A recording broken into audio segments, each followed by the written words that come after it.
Bismillahirrahmanirrahim. Assalamualaikum warahmatullahi wabarakatuh. Alhamdulillah. Alhamdulillahirabbil alamin wassalatu wassalam ala nabiyina Muhammad wa ala alihi wa ashabihi wassalam amma ba'du.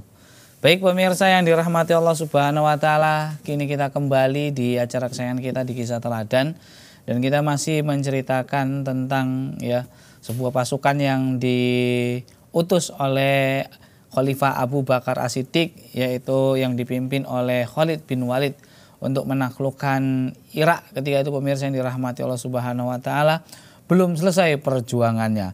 Walaupun kemenangan demi kemenangan terus diraih oleh seorang Khalid bin Walid dan pasukan-pasukan kaum muslimin, namun nih pemirsa yang dirahmati Allah Subhanahu wa taala, tentunya banyak lika-liku dan cerita yang menarik untuk kita ceritakan di kesempatan kali ini.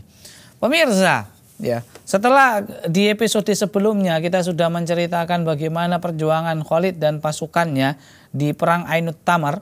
Nah, maka ketika Khalid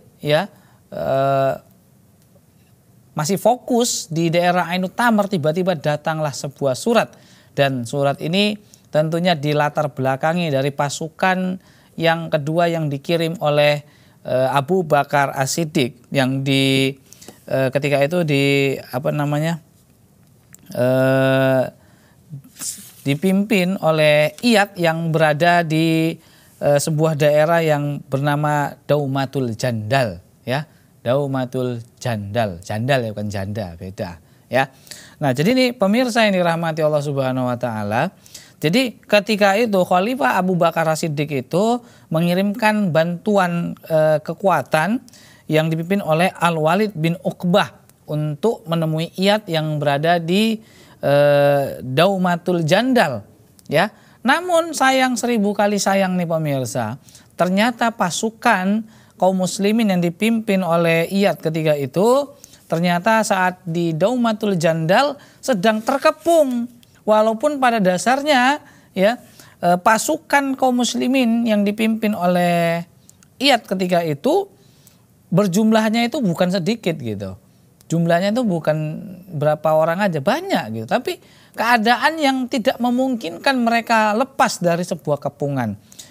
Ditambah lagi pasukan yang dipimpin oleh Al-Walid bin Uqbah tadi yang diutus oleh Abu Bakar As-Siddiq tambah datang gitu. Begitu datang, waduh, kita nambah-nambahi nambah-nambahi pasukan yang saat ini sedang terkepung gitu. Karena memang kondisinya pada saat itu sama-sama terkepung jadinya. Nah, jadi bagaimana solusinya? Walaupun ketika itu nampaknya kalau cerita jumlah ini nggak bisa jadi jaminan bahwasannya kita nggak lepas dari namanya kepungan musuh nih. Karena memang Daumatul Jandal ini posisinya strategis nih pemirsa nih. Jadi memang agak sulit gitu. Akhirnya nih pemirsa, kata Al-Walid bin Uqbah kepada Iyad, nah ada salah satu cara untuk kita bisa lepas dari gencatan ataupun dari kepungan musuh ini, yaitu kita meminta bantuan kepada Khalid bin Walid yang saat ini berada di Ainut Tamar. Maka dibuatlah surat dengan memohon bantuan kekuatan yang langsung dipimpin oleh Khalid bin Walid. Harapannya Khalid bin Walid bisa menyelesaikan kepungan mereka, karena dapat tenaga bantuan lagi. Maka ketika dibaca oleh Khalid bin Walid isi surat meminta bantuan pasukan yang dikirimkan oleh Iyad dan Al-Walid bin Uqbah yang saat itu sedang terkepung di Daumatul Jandal. Akhirnya ini pemirsa yang dirahmati Allah Subhanahu wa taala, Khalid bin Walid pun membalas surat tersebut dengan mengatakan dari Khalid kepada Iyad, aku akan datang untuk membebaskanmu, kata Khalid bin Walid. Maka bertahanlah sebentar,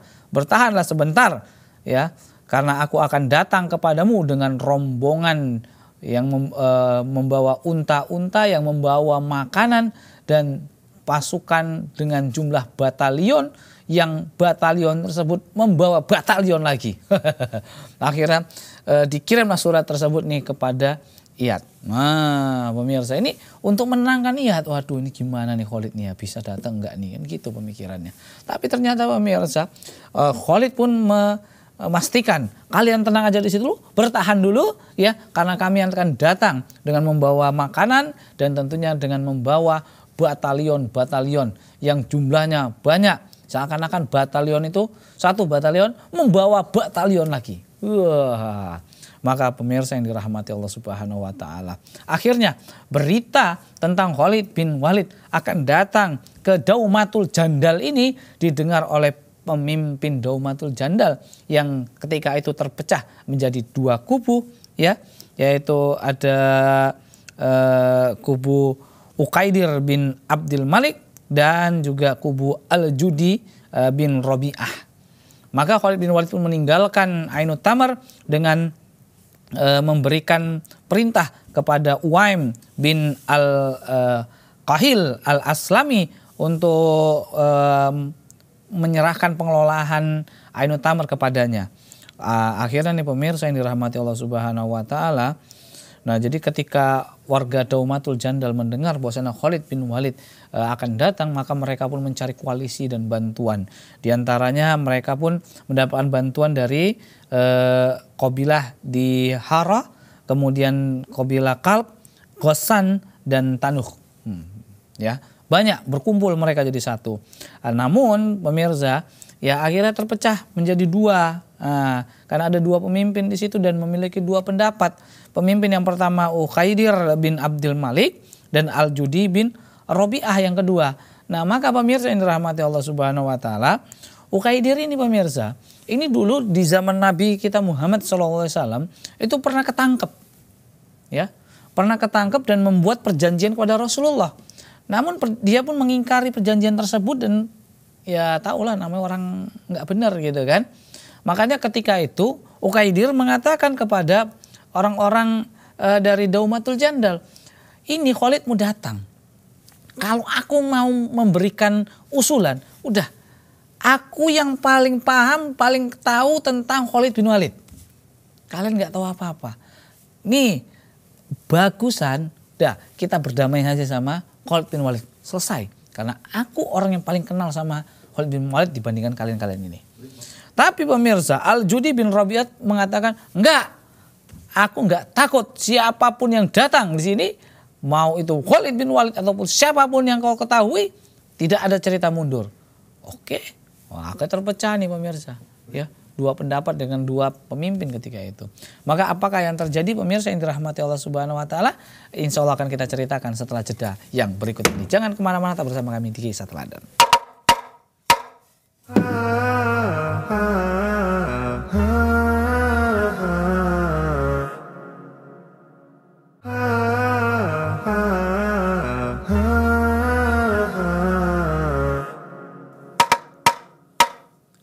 Pemirsa, kita kembali di kesempatan kali ini masih di Kisah Teladan dan kita masih menceritakan tentang penaklukan Daumatul Jandal yang ketika itu pemirsa pasukan kaum muslimin yang pertama yang dipimpin oleh Iyad dan mendapatkan bantuan dari Al-Walid bin Uqbah yang masih terkepung ketika itu meminta pertolongan kepada Khalid bin Walid yang ketika itu berada di Ainut Tamar, akhirnya pun nyusul ya ke tempat Daumatul Jandal tadi. Nah, maka pemirsa yang dirahmati Allah Subhanahu wa taala, tadi kita ketahui bahwasannya pasukan orang-orang Daumatul Jandal tadi itu terpecah menjadi dua kubu. Ya, pertama kubunya Uqaidir bin Abdul Malik ya yang mengatakan bahwasannya udah kita berdamai aja sama Khalid bin Walid. Karena aku yang paling mengenal Khalid bin Walid karena pernah jadi tawanan Khalid ketika berada di perang Tabuk ya.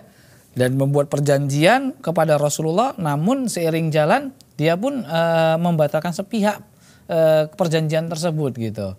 Jadi yang pernah kenal sama si Khalid ya tadi ya Uqaidir bin Abdul Malik. Maka ketika itu pemirsa yang dirahmati Allah Subhanahu wa taala, Al-Judi bin Rabi'ah enggak setuju. Enggak ada cerita kita damai-damai sama Khalid. Enggak ada cerita damai-damai sama orang Islam gitu. Akhirnya pemirsa yang dirahmati Allah Subhanahu wa taala, akhirnya Uqaidir pun akhirnya keluar untuk meninggalkan kaumnya karena ingin dia berdamai dengan menemui Khalid bin Walid. Ya udah kalau kalian nggak mau, aku menyelamatkan diriku sendiri. Los itu kalian. siap-siaplah kalian tuh lawan tuh Khalid bin Walid, hancur-hancurlah kalian. Aku mau jumpai Khalid, aku mau berdamai. Jadi pergi dia nih pemirsa yang dirahmati Allah Subhanahu wa taala. Nah, mendengar hal demikian, Khalid bin Walid yang sudah sampai di Daumatul Jandal dan bersatu dengan pasukan dari Iyad ya, maka ketika itu Khalid bin Walid pun mengutus Asim bin Amr untuk menemui Uqaidir ketika itu dan menjemputnya. Maka ketika sampai ya kan, Kang, Riko mau jumpa sama Khalid kan? Iya benar. Ayo, aku nggak ada urusan sama kamu. Ya. Aku urusannya sama panglima kamu. Aku nggak mau jumpa sama kamu. Yang paling penting aku mau jumpa sama panglima kalian. Pokoknya aku mau jumpa sama Khalid bin Walid. Wow, ngeyel dia. Jadi dia nggak mau menyelesaikan masalahnya itu sama orang utusannya Khalid bin Walid. Akhirnya karena dia pun bersikeras untuk menghadap Khalid bin Walid, akhirnya pun dia pun diberikan izin untuk langsung menghadap Khalid bin Walid ketika itu. Maka pemirsa yang dirahmati Allah Subhanahu wa taala, setelah Uqaidir bertemu dengan Khalid dan kemudian mengingat ya, Khalid pun mengingat pengkhianatan yang busuk yang telah dilakukan oleh Uqaidir ketika itu, pemirsa yang dirahmati Allah Subhanahu wa taala, maka tidak ada toleransi sedikit pun ya kepada Uqaidir ya, karena kita tahu bahwasannya dia berjanji itu kepada Rasulullah dan ternyata dia mengingkari janjinya tersebut. Dia mengingkari kesepakatan yang telah sama-sama dibuat oleh Uqaidir dan Rasulullah. Akhirnya nih pemirsa yang dirahmati Allah Subhanahu wa taala, maka Khalid pun mengatakan tidak ada ampunan bagimu, wahai prajurit, eksekusi dia.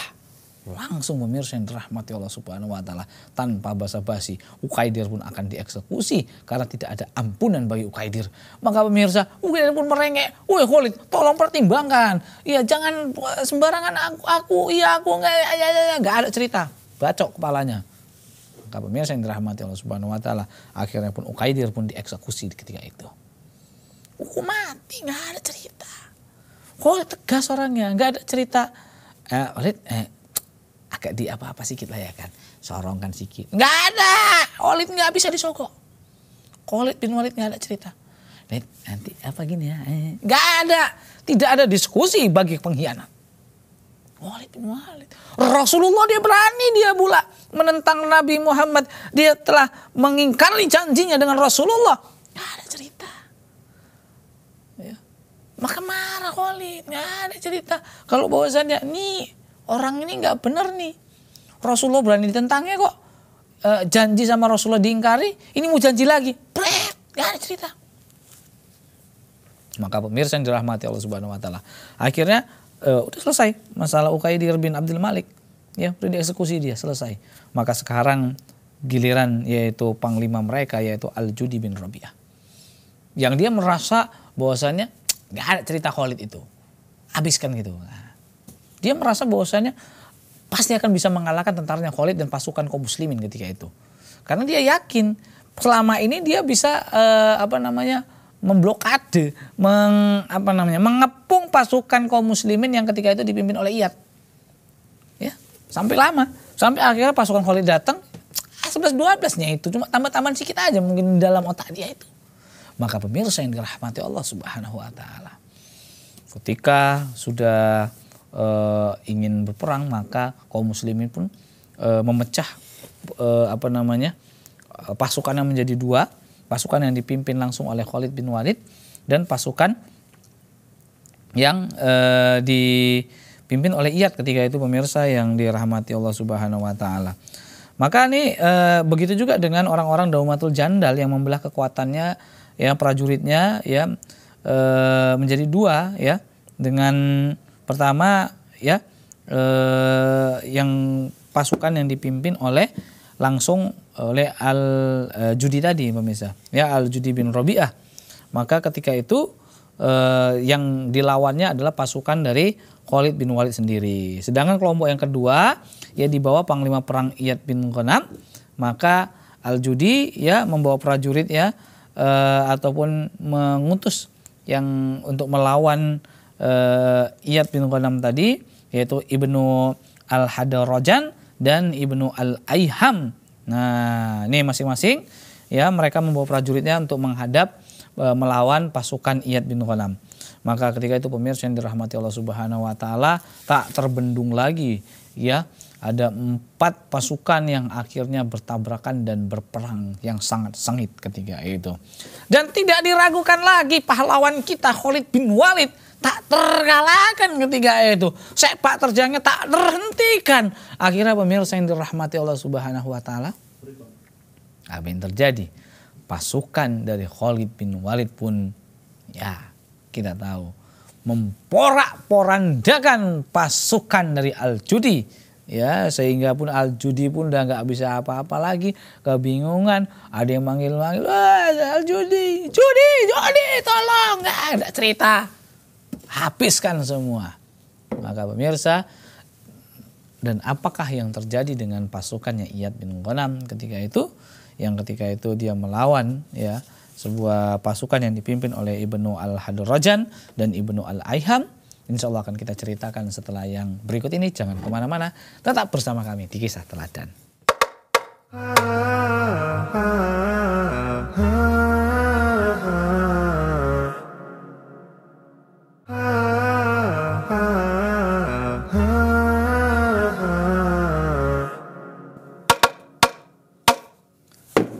Pemirsa, kita kembali lagi di Kisah Teladan dan kita masih menceritakan perjuangan kaum muslimin dalam menaklukkan ya sebuah daerah yang strategis, yaitu Daumatul Jandal.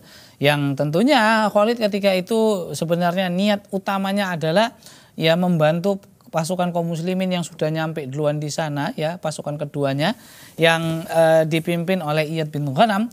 Maka ketika itu pemirsa yang dirahmati Allah Subhanahu wa taala, ya ketika kaum muslimin yang dipimpin oleh Khalid tadi berperang melawan Al-Judi di Daumatul Jandal, akhirnya memporak-porandakan orang-orang yang berperang melawan Khalid ketika itu, maka beda nasibnya dengan Iyad ya bin Ghanam yang tentunya dia sebenarnya bisa memporak-porandakan juga nih pemirsa.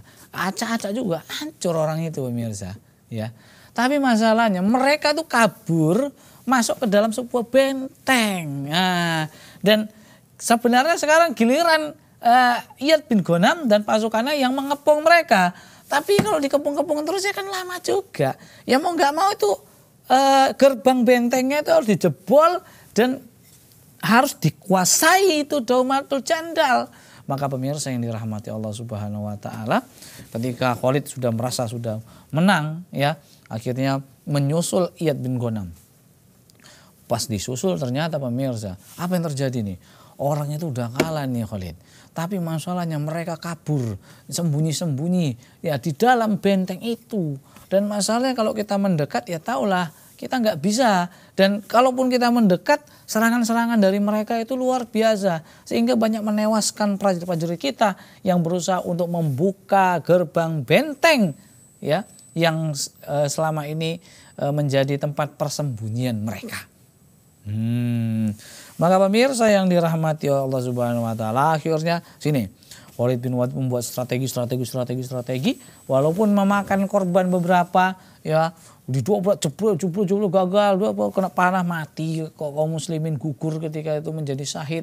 Maka maju lagi.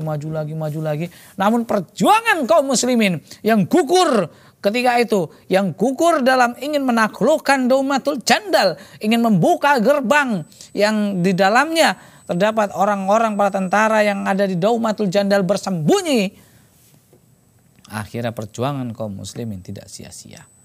Orang-orang yang gugur duluan itu tidak sia-sia perjuangannya. Akhirnya gerbangnya pun jebol. Brual. Masuklah tentara-tentara kaum muslimin. Wes, ojo mikir-mikir nih. Langsung serang. Masuk pemirsa yang dirahmati Allah Subhanahu wa taala.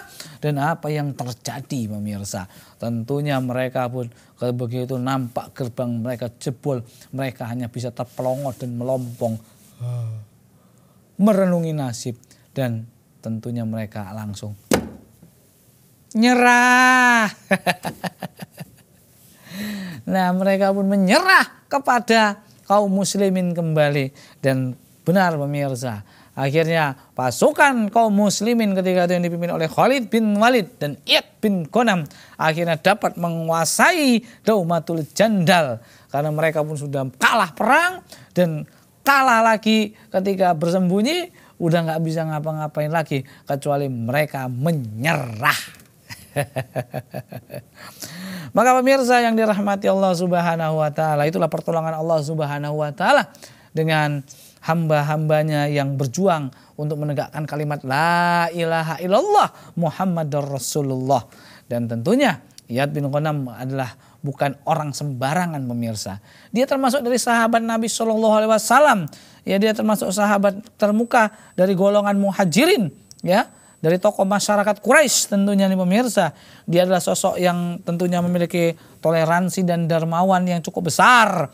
Dan para khalifah merasa thikoh, ya, kepada seorang Iyad bin Ghanam. Kenapa? Karena mereka, ya, sering mengangkat, memberikan sebuah jabatan kepada Iyad.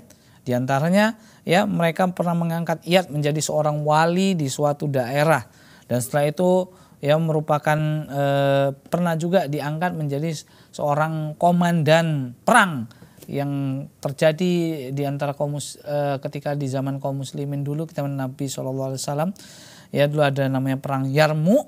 Nah, itu yang menjadi komandan perangnya itu diantaranya adalah seorang yang bernama tadi Iyad bin Ghanam, ya, dan menjadi ujung tombaknya, ya, seorang panglima perang yang kala itu dipimpin oleh Abu Ubaidah.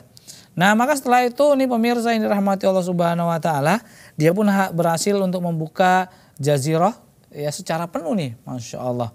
Maka nih pemirsa, yaitu daerah-daerah yang terletak di antara Syam dan juga Irak, ya, itu sudah ditaklukkan. Dan tentunya tak kalah Abu Ubaidah menjelang usia uzur, dia pun pernah mempercayakan pengelolaan Syam kepada Iyad.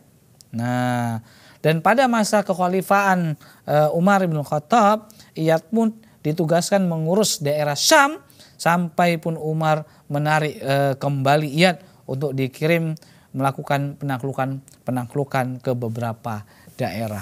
Itulah keutamaan dari Iyad bin Ghanam dan tentunya keutamaan dari Khalid bin Walid dan para pasukan-pasukan yang berjuang untuk menaklukkan Irak ketika itu pemirsa. Dan cerita kita sampai di sini dulu, ya, penaklukan Daumatul Jandal. Insya Allah kita akan lanjutkan kembali nanti di pertemuan berikutnya.